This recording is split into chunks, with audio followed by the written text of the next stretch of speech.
L'Égypte antique et ses fascinants vestiges vieux de 4500 ans. Pyramides, tombeaux, cités englouties, temples. Comment ont-ils été construits et que reste-t-il à découvrir? L'une des clés du mystère est peut-être un élément prodigieux qui se trouve sous nos yeux depuis l'âge de pierre, le Nil. Le fleuve le plus long du monde après l'Amazone. 6700 km d'eau qui se jette dans la mer Méditerranée après avoir traversé une dizaine de pays, soit encore plus que la distance entre Paris et New York. Le Nil est l'élément le plus mobile en fait du paysage égyptien dans toute son histoire. C'est le Nil qui a façonné l'Égypte. Le Nil est le berceau de l'Égypte. C'est grâce au Nil que des milliers de blocs de granit ont parcouru des distances incroyables afin de donner naissance aux merveilles de l'Égypte antique. Le cours du Nil s'est déplacé dans la région de Thèbes. Les pharaons de Thèbes ont étendu l'empire égyptien et ont construit d'immenses complexes de temples. Bâtie sur les rives du Nil, l'ancienne cité de Thèbes, à Luxor, abrite les plus grands monuments du Nouvel Empire. Le complexe de Karnak, le temple de Dendera, le château de millions d'années de Ramsès II. Ici plus qu'ailleurs, le fleuve a beaucoup bougé. Nous irons à la découverte des trésors engloutis par les eaux du Nil. Quel est le secret des bâtisseurs de ces édifices qui ont défié le temps et les crues du fleuve? Grâce à des technologies de pointe de l'archéologie 2.0, comme la photogrammétrie, et avec des scientifiques internationaux, notre expédition nous conduira sur Terre, dans les airs et dans les profondeurs du Nil, pour décrypter comment le fleuve sacré a façonné la vie des anciens Égyptiens autour d'un lieu clé, véritable trésor pour les égyptologues, Luxor.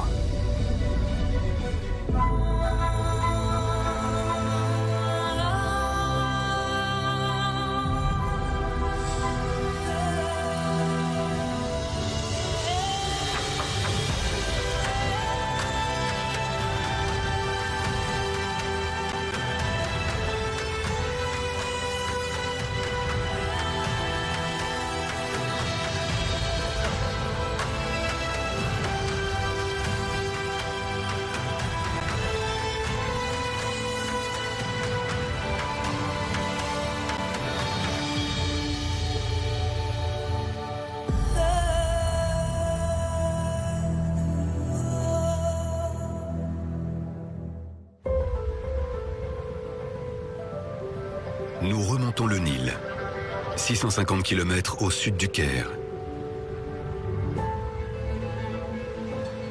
Direction Luxor, l'ancienne ville de Thèbes. À l'est se trouve le plus grand site de fouilles de l'Égypte antique, Karnak. En prenant un peu de hauteur, un détail apparaît nettement. Ce temple gigantesque, qui couvre plus de 123 hectares, est stratégiquement situé en bordure du Nil. Karnak était un lieu majeur pour les anciens Égyptiens. C'était le plus sacré de tous. Est-ce un hasard si ce site grandiose a été bâti si proche du fleuve? Quels ont été les secrets des anciens Égyptiens pour apporter des milliers de mètres cubes de pierre sur ce complexe, avec les moyens de l'époque? Le site continue de passionner les égyptologues, comme Zahi Hawass. C'est le site archéologique le plus important au monde. Les temples de Karnak sont uniques. Il ne s'agit pas d'un simple temple, mais du grand complexe de Karnak. Karnak, c'est un grand complexe cultuel qui comprend le temple de Montou au nord, le temple d'Amoré dans une enceinte qui fait 28 hectares au centre, et puis le temple de Mout au sud. C'est un ensemble de sanctuaires dédiés à des divinités nationales. Mais le cœur du site est consacré au dieu le plus important de la mythologie égyptienne, Amon-Ré. Les pharaons de Thèbes ont construit le grand complexe de Karnak en l'honneur de leur dieu principal, Amon-Ré. Aucun site ne peut rivaliser avec les trésors de Karnak. Aujourd'hui patrimoine mondial de l'UNESCO, l'ensemble couvre plus de 120 hectares, soit 140 terrains de football. Il abrite une multitude d'édifices différents, chapelles, temples, colonnes, obélisques, greffés les uns aux autres au fil des siècles. Pour comprendre les mystères de Karnak, il faut revenir en arrière, plus de 3000 ans avant notre ère. Dès l'origine, sa position n'est pas choisie au hasard. Ses bâtisseurs l'installeront en bordure du Nil, une position avant tout stratégique. Pour fonder une ville, le critère le plus important était la proximité de l'eau. Elle servait à établir des routes commerciales et à se déplacer.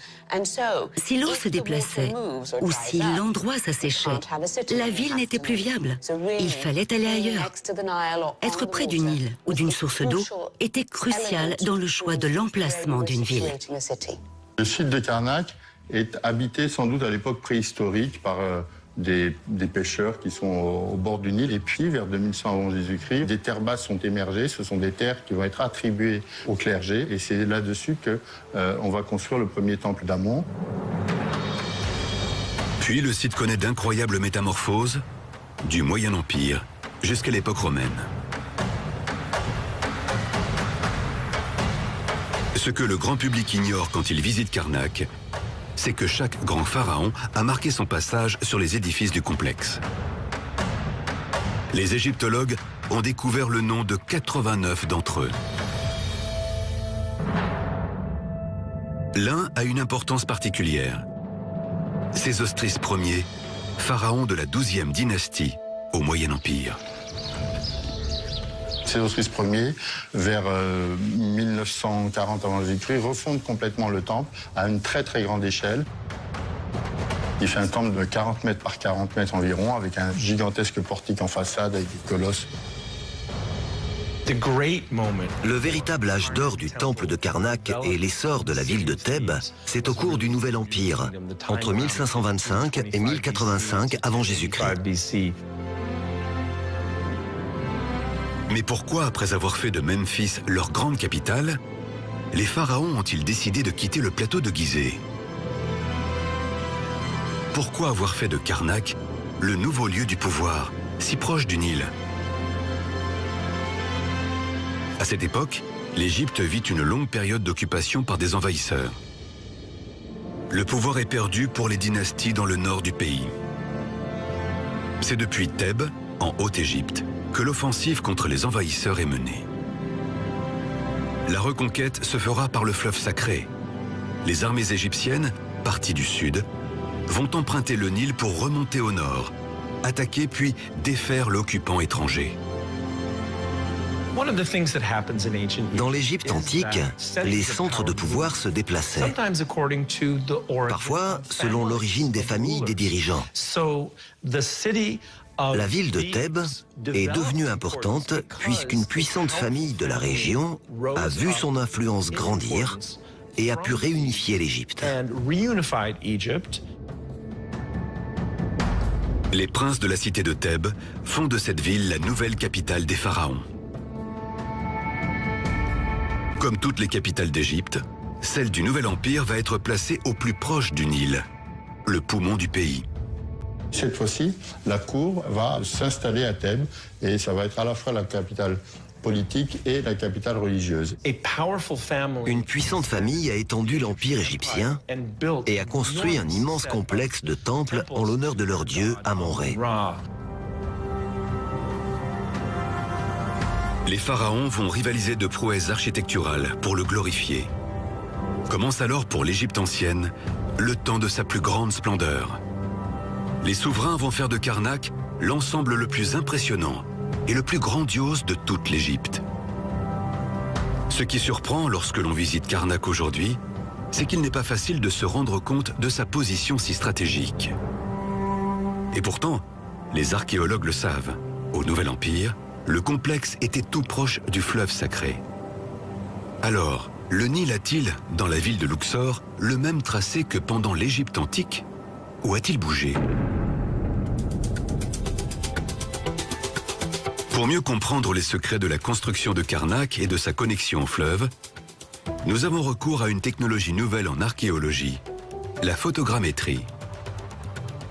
Alban Brice Pimpeau a fait le trajet depuis la France pour réaliser un modèle 3D du site. Un appareil photo est installé sur un drone. Là, on va vraiment attraper, si vous voulez, les reliefs, la volumétrie d'ensemble du monument. L'équipe affine le plan de vol. Pour moi, la zone est plutôt bonne. On va survoler finalement le site, progressivement comme ça, un peu comme finalement un agriculteur labourerait son champ.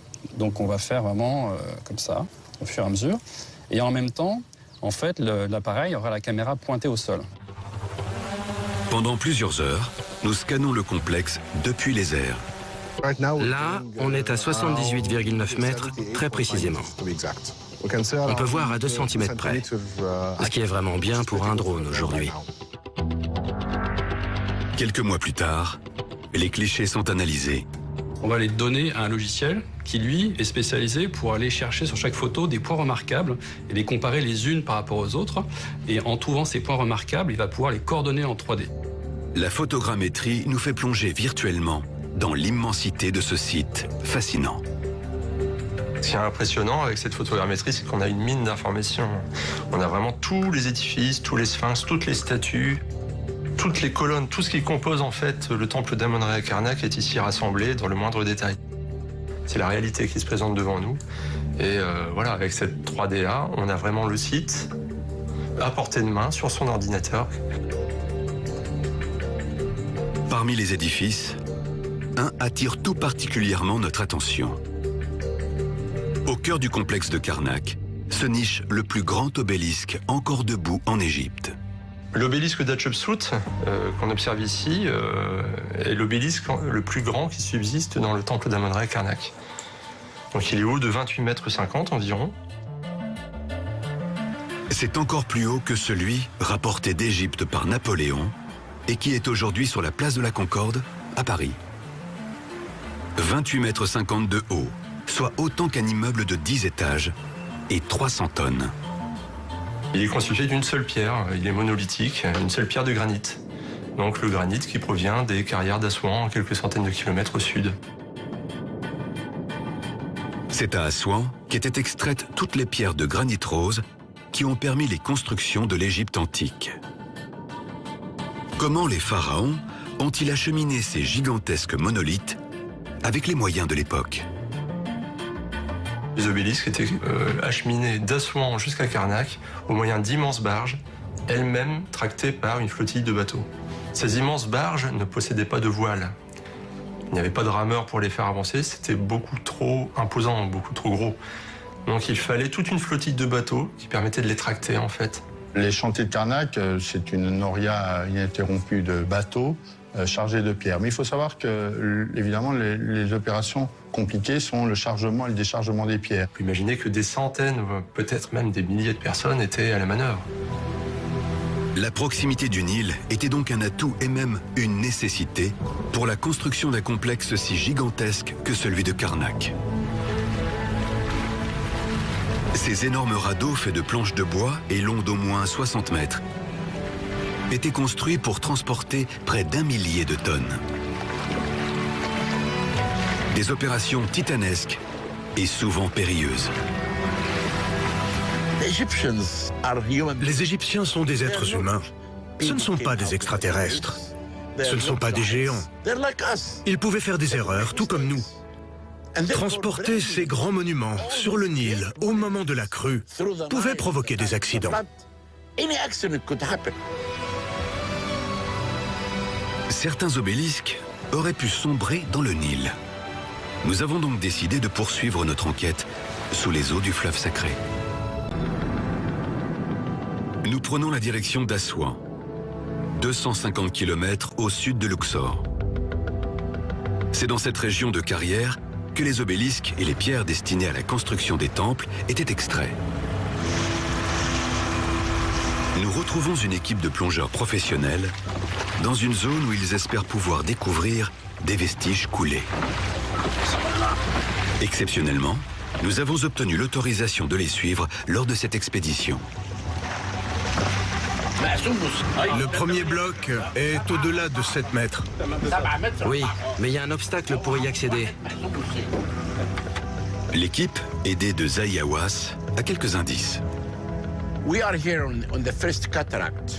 On est au niveau de la première cataracte, à Assouan.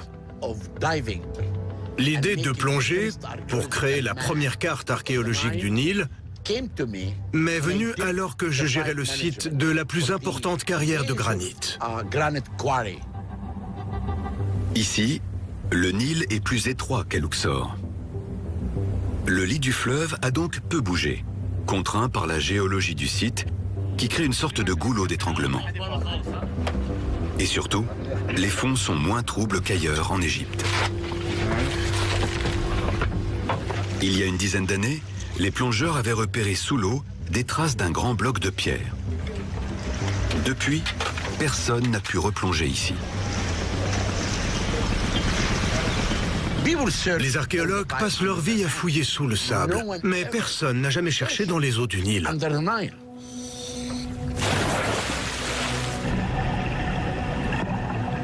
Les plongeurs descendent à 10 mètres de profondeur. La visibilité est faible. Elle ne dépasse pas 1 mètre. Les scientifiques explorent les fonds. Ils tâtonnent. Et finalement, la découverte est spectaculaire.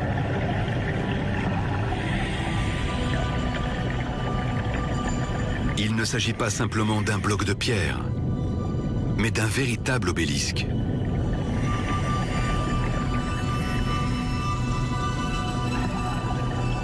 La pierre est monolithique, c'est-à-dire d'un seul bloc travaillé.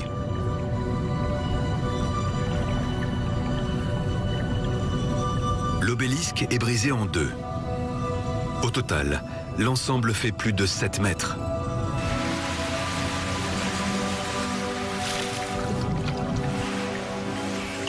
Nous en avons désormais la certitude. Des obélisques ont coulé dans le Nil.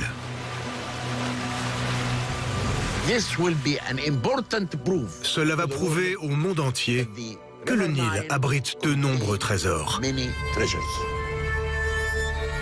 On le sait, les matériaux étaient transportés par d'immenses barges, tractés par une flottille de bateaux sur le Nil depuis les carrières d'Assouan. Mais ensuite, comment ces gigantesques obélisques étaient-ils déchargés? Ces étapes demeurent encore pour nous un mystère quand on en ignore tout. Notre enquête nous ramène à Luxor, à l'entrée du site de Karnak. À Karnak, ces vestiges pourraient nous donner des indices sur le débarquement des matériaux et surtout des titanesques monolithes. Comment les Égyptiens avaient-ils connecté Karnak au fleuve Nil? Pour le comprendre, la photogrammétrie nous permet de mieux décrypter les lieux. Grâce à cet outil scientifique, nous allons réaliser une reproduction numérique de ces ruines. Donc là, ce que je souhaite faire, c'est faire une numérisation 3D en circulant comme ça à pied, en prenant des vues qui vont être à peu près à 45 degrés comme ça, pour essayer de couvrir un maximum en fait la surface comme ça sur laquelle on circule. Cette fois-ci, Alban Brice-Pimpeau ne scanne pas depuis les airs, mais il utilise une technique terrestre. Avec ses drôles d'appareils photo montés sur une perche, il balaie le site et pendant plusieurs heures, va réaliser des milliers de clichés. Avec des algorithmes de plus en plus puissants, on va pouvoir traiter à la chaîne toutes ces photos et proposer une reconstruction déjà en nuage de points, très dense, et ensuite avec recréer un maillage qui va en fait définir l'enveloppe externe des sites. Donc on va vraiment avoir la peau extérieure des sites, mais on va avoir des dimensions, des volumes, donc ça va permettre de comprendre dans son ensemble un objet archéologique. Et le rendu est impressionnant. Au fur et à mesure que l'image apparaît sous nos yeux, nous découvrons un quai. Il servait à l'époque à débarquer les chargements qui arrivaient à Karnak.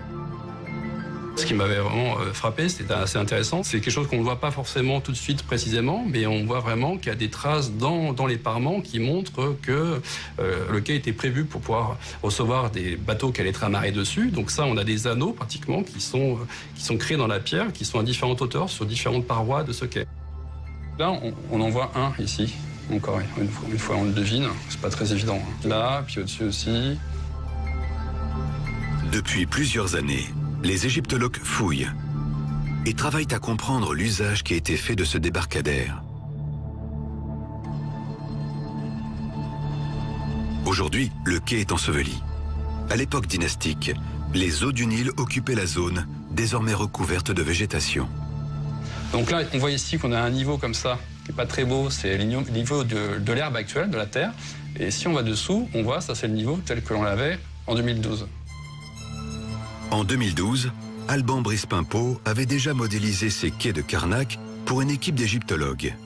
On remarque une différence d'1 mètre de hauteur entre les deux relevés. On comprend donc ainsi l'intérêt de faire ces instantanés et de figer les sites pour la science. D'autant que Karnak est un des sites les plus visités d'Égypte. En quelques secondes, on peut obtenir toutes les mesures nécessaires pour rendre compte de la dimension du débarcadère. Donc si on veut par exemple faire une mesure, on va aller chercher un outil pour prendre un point ici et un point là, et on voit que l'écart propose 21 mètres 61. Et plus tardivement, on a installé un deuxième débarcadère plus petit, qui était plus haut et qui allait sûrement aller chercher une connexion avec le fleuve un peu plus loin.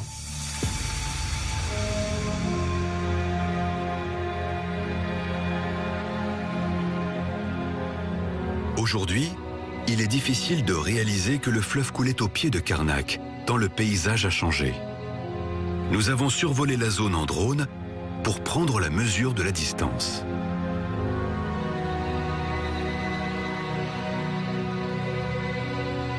Pourtant, ces vestiges témoignent bien du fait que le temple était placé en bordure du fleuve sacré. Alors que s'est-il passé? Pourquoi aujourd'hui le Nil coule-t-il si loin du temple? On avait un quai qui était en usage à la 25e dynastie. Ce quai a été délaissé à un moment. Pourquoi? Parce que des îles se forment. Ensuite, le cours majeur du fleuve passe d'un côté ou de l'autre de l'île.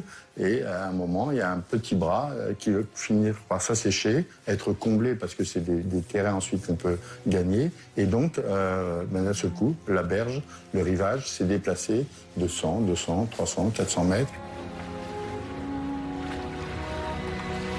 Le déplacement du cours du Nil ne se fait pas centimètre par centimètre, mais par agrégation d'îles au milieu du fleuve.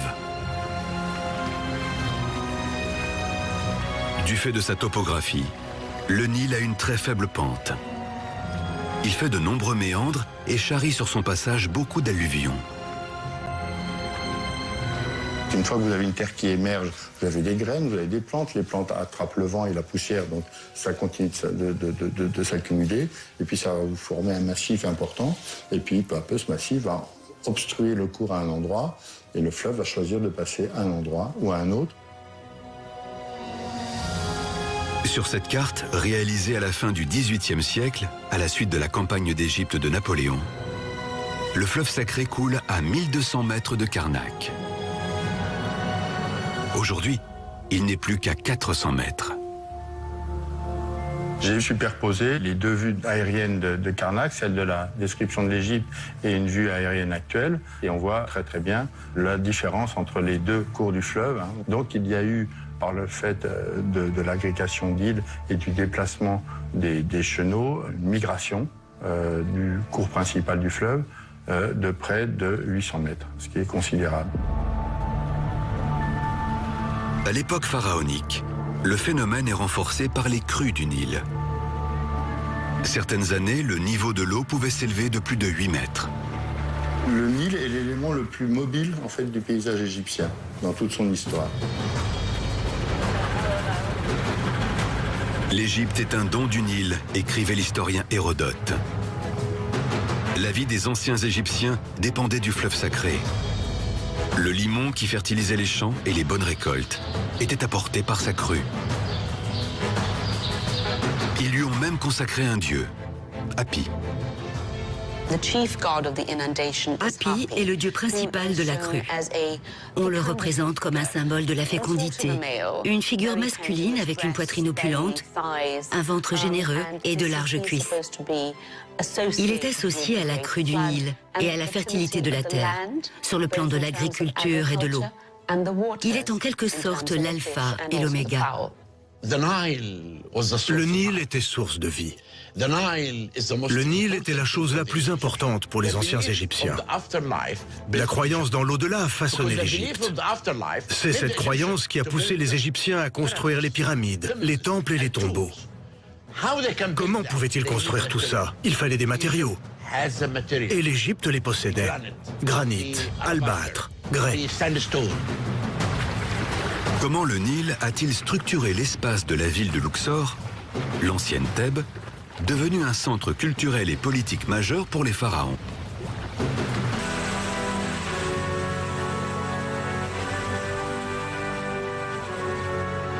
Pour poursuivre notre enquête, nous montons au petit matin à bord d'une montgolfière. De part et d'autre du fleuve sacré s'étendait la ville de Thèbes. À son apogée sous le Nouvel Empire, elle comptait 80 000 habitants. C'était sans doute la ville alors la plus peuplée au monde. Les familles dirigeantes de Thèbes ont étendu l'empire et ont construit un complexe d'immenses temples en l'honneur de leur dieu Amon-Ré sur la rive est du Nil. Et ils ont commencé l'édification d'imposants temples funéraires et de tombeaux, notamment dans la vallée des rois sur la rive ouest. Sur la rive est, où apparaît le soleil, se dressent les temples de culte, les palais royaux et les zones d'habitat. Sur la rive ouest se déploient les édifices voués à la mort, les temples funéraires et les tombes. Les deux mondes se réunissaient lors d'un grand festival. Les cérémonies religieuses qui se déroulaient à Thèbes dans l'Égypte antique, surtout celles qui partaient du temple de Karnak, étaient fascinantes. L'une d'elles s'appelait la Belle Fête de la Vallée. Elle se déroulait une fois par an. Pendant ce festival, les statues du dieu Amon-Ré étaient transportées en bateau sur le Nil vers la zone ouest de Thèbes, jusque dans les temples des différents pharaons. Le premier pharaon à avoir organisé cette grande fête est en réalité une femme. Vers 1500 avant notre ère, bien avant donc la célèbre Cléopâtre, l'Égypte antique a été gouvernée par une des femmes les plus importantes de la vallée du Nil, la reine Hatshepsut. Pour cela, la première grande reine du Nil a dû se battre, car l'Égypte pharaonique ne reconnaît pas le pouvoir des femmes. Elle va donc mettre en place plusieurs stratagèmes. Le premier indice de son projet, nous allons le découvrir ici, sur le portique de la naissance du site de Der el-Bahari, sur la rive ouest du Nil. À l'œil nu, ces bas-reliefs sont difficiles à lire. Ils ont été martelés.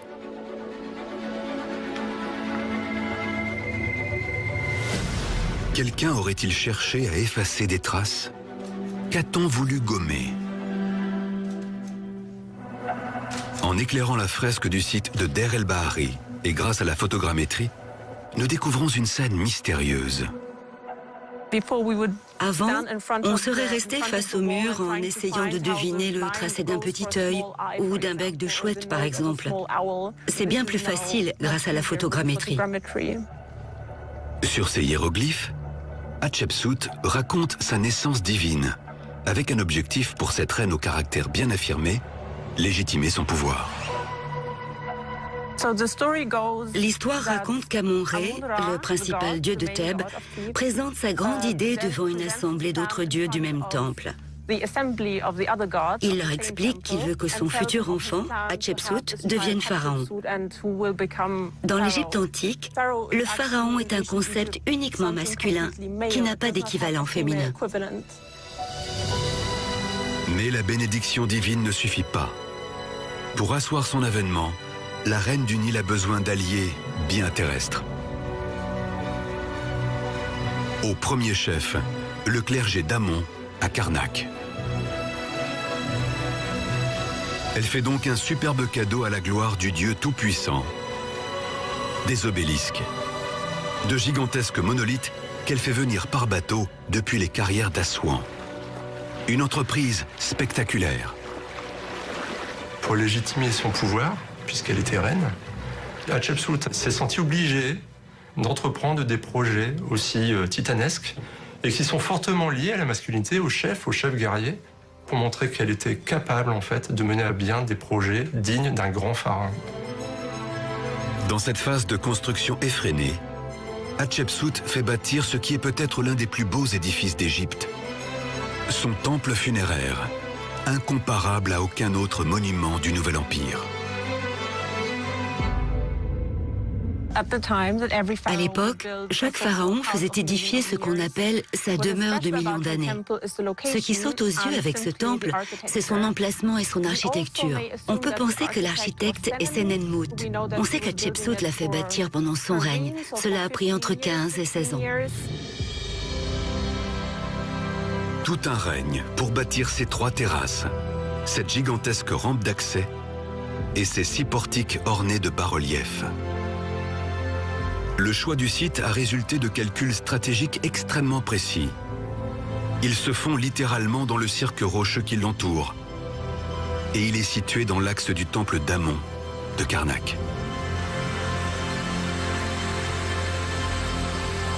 Les archéologues ont découvert que sur cette rive du fleuve, plusieurs temples des pharaons du Nouvel Empire s'étendaient les uns à côté des autres. Ils étaient construits à la limite des terres cultivées, inondés chaque année par la crue et reliés au Nil par un système de canaux. La plupart de ces temples ont aujourd'hui disparu. Un pourtant subsiste, celui du grand Ramsès II.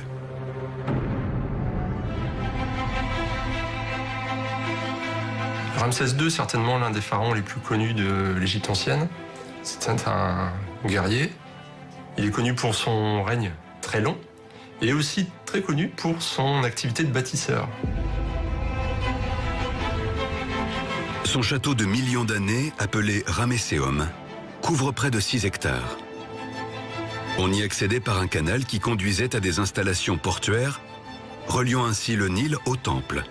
Un lien capital et nécessaire avec le fleuve sacré. Les demeures de millions d'années, en fait, sont des temples qui sont dédiés vraiment au culte du pharaon, dès son vivant. C'est-à-dire qu'il servira de temple funéraire, mais son culte est déjà célébré de son vivant. D'ailleurs, derrière ces ruines se cache un véritable village. À l'époque pharaonique, des milliers de personnes vivaient autour du Ramesséum. Le Nil en était le poumon. Il permettait de nourrir au moins 3000 familles grâce à son limon fertile et d'alimenter les commerces. D'après les textes anciens, la construction du château de millions d'années aurait pris 20 ans. Mais l'égyptologue Philippe Martinez a fait une importante découverte. Ramsès II aurait aménagé ce site sur les vestiges d'un temple bien plus ancien, laissé à l'abandon. Quelque chose d'un peu fou, c'est qu'en fait, on a pu retrouver dans les tranchées de fondation du temple le fait qu'elles ont été elles-mêmes retaillées et en fait que l'orientation du temple en partie a été changée, ce qui donne en fait une forme très particulière à ce monument. Un temple égyptien, une construction égyptienne, c'est toujours quasiment avec des murs à 90 degrés. Là, au contraire, on a un monument qui semble d'une certaine façon penché. Les égyptologues ont découvert que Ramsès II n'avait pas la même interprétation de la voûte céleste que son prédécesseur Amenhotep IV. Il a alors modifié l'orientation de son temple, suivant l'étude des astres, pour ne pas s'attirer la colère des dieux. Le roi est véritablement responsable en fait du maintien de l'ordre cosmique, donc il a dû, pour pouvoir réutiliser ce temple, en fait le faire réorienter d'une certaine façon en démontant une partie des murs et en les remontant.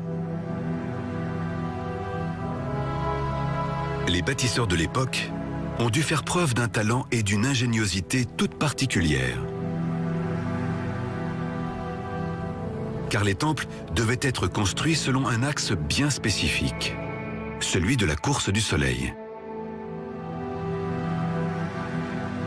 Mais il leur fallait également respecter l'axe nord-sud, celui qui suit le tracé du fleuve sacré.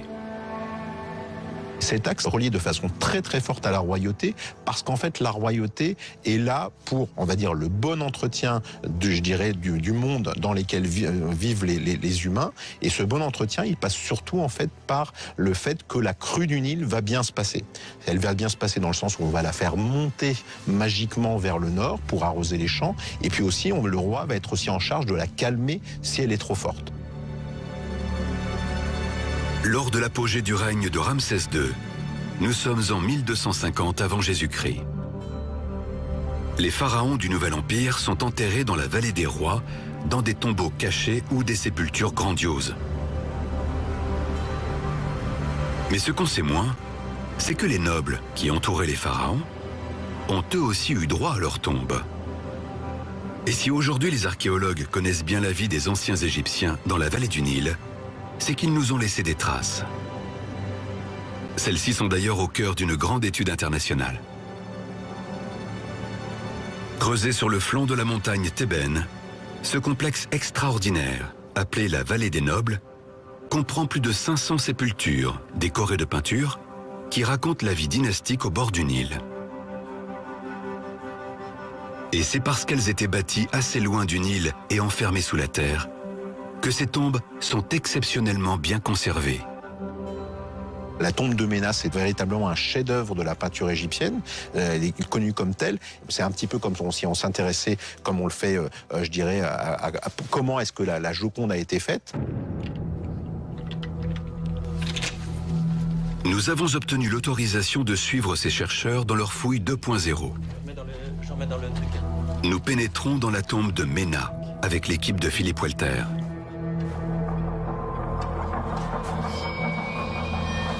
Ces peintures, qui datent de plus de 3000 ans, sont époustouflantes. Ce sont des témoignages rares et extraordinaires de la vie pharaonique sur les bords du Nil. On y voit des bateaux de transport, les moissons après la crue et les poissons du fleuve. Tout ici rappelle le fleuve sacré. Le noir est la terre fertile, le bleu, la couleur du Nil. Mais comment les anciens Égyptiens ont-ils pu composer de telles couleurs avec les éléments trouvés au bord du Nil? De quoi ces pigments étaient-ils faits? Philippe Welter est chimiste. Il va analyser les pigments de ces peintures nilotiques et chercher à comprendre comment elles ont pu tenir 3000 ans. Il installe un spectromètre à rayons X. Le scientifique ajuste son appareil qui bombarde ces peintures de rayons X.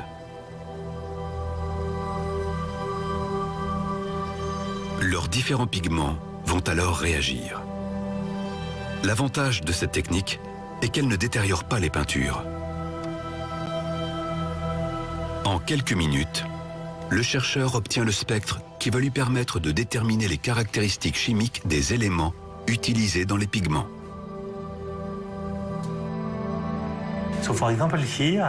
Je connais précisément les différentes valeurs des éléments et ici, je peux voir que dans cette zone, il y a beaucoup de calcium et de soufre. Cela signifie que les pigments sont composés d'un mélange de soufre et de calcium. C'est du gypse. Ce gypse a été utilisé par l'artiste pour créer une couche blanche. Ensuite, je vais analyser les hiéroglyphes bleus peints sur la couche blanche et la différence entre les deux spectres me donnera la composition du pigment bleu. C'est à partir de minéraux récoltés dans la vallée du Nil que les anciens Égyptiens ont pu créer ces pigments. Les rives du fleuve sacré leur ont fourni les éléments naturels pour les fabriquer. Ils récoltaient les terres rouges, brunes et jaunes, qu'ils teintaient avec des oxydes de fer et des composés d'arsenic. Leur piment, constitué d'arsenic, a une magnifique couleur jaune. On note son apparition surtout à l'époque de la 18e dynastie de l'Égypte antique, c'est-à-dire au moment du Nouvel Empire. Et on ne l'avait jamais vu auparavant.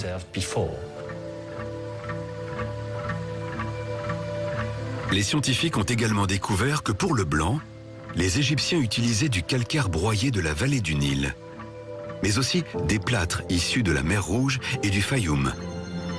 et transportés jusqu'à Luxor grâce au Nil.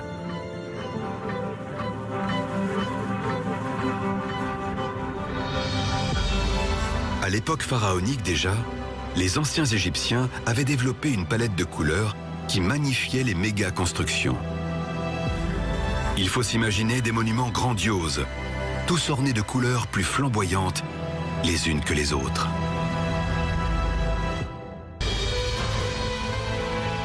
Comment les structures de ces bâtiments sont-elles encore debout alors que le Nil, situé à proximité, n'a cessé de bouger et que l'Égypte se situe sur une faille sismique?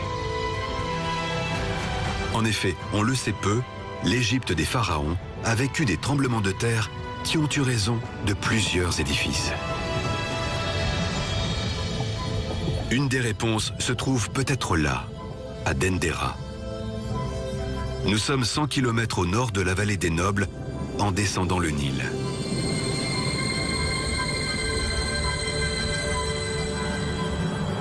Le temple d'Hathor est le dernier grand temple égyptien. Il date de la période ptolémaïque. À cette époque, l'Égypte vit la fin de son histoire pharaonique. Entrepris par Ptolémée XII en 54 avant Jésus-Christ, il a été construit en un temps record, moins de 10 ans. Comment ce site a-t-il aussi bien résisté aux épreuves du temps? Quel est le secret de sa construction? Pierre Zignani est en train d'étudier une partie inachevée du temple. Je fais un relevé de blocs qui ont été mis en dépôt au moment de la fin du chantier, puisqu'on a un arrêt du chantier, pas du temple d'Hathor qui est derrière nous, mais de la cour et du pylône qui aurait dû précéder dans le projet du temple. Là, on a des blocs finalement d'une phase préparatoire, donc on va voir les outils, on va voir également comment on prépare le lit de pose. Donc le lit de pose, c'est la manière de poser un bloc qui va être parfait horizontalement sur un lit d'attente. Et on a ici toutes les traces finalement du travail préparatoire avant que les blocs soient posés dans le mur. Les pierres qui sont restées sur ce parvis sont une chance exceptionnelle pour le chercheur. Elles sont brutes, directement arrivées de la carrière dont elles sont extraites.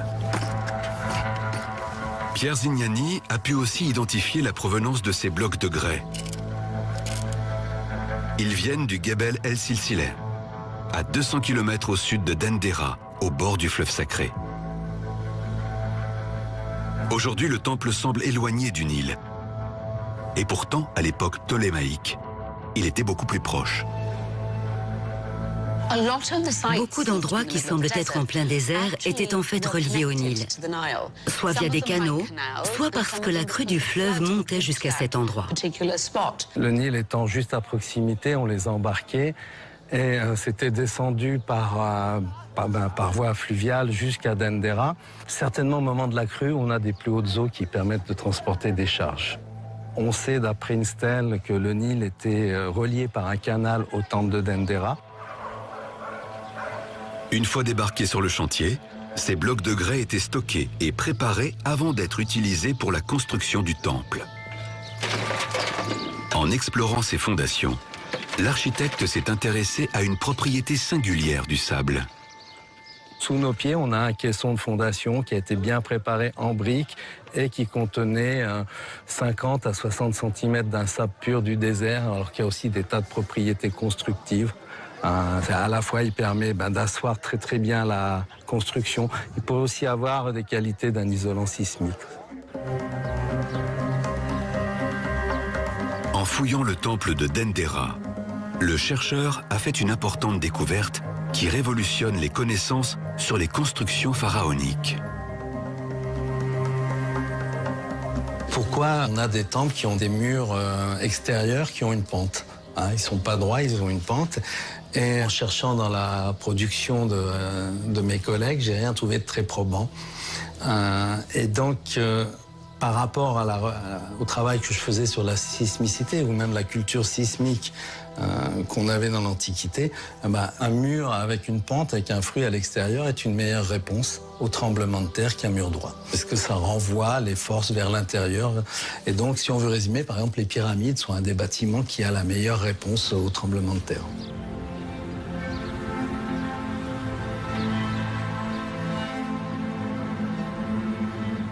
Pour les Égyptiens, ils construisaient un bâtiment dont le cahier des charges est très simple, il doit être parfait et éternel. Donc on voit que je dirais au niveau de la réponse, elle n'est pas si mauvaise que ça, puisqu'on est je dirais 17 ou 18 siècles après la fin de l'utilisation du temple, il est toujours là debout. Le site de Dendera, en bordure du Nil, est extrêmement vaste. Ce n'est pas seulement un temple grandiose, mais aussi une cité dont on connaît aujourd'hui peu de choses, avec une vaste nécropole de plusieurs milliers de tombes. Il est clair que le temple lui-même était construit à proximité du Nil, ou qu'il y avait un canal artificiel qui reliait le Nil au temple. La plupart du temps, les habitats se développent à proximité du Nil, à l'abri des inondations, mais à proximité du Nil. Parmi les axes de recherche que nous développons à Dendera, nous espérons pouvoir comprendre le lien entre la nécropole, l'habitat, le temple et le Nil.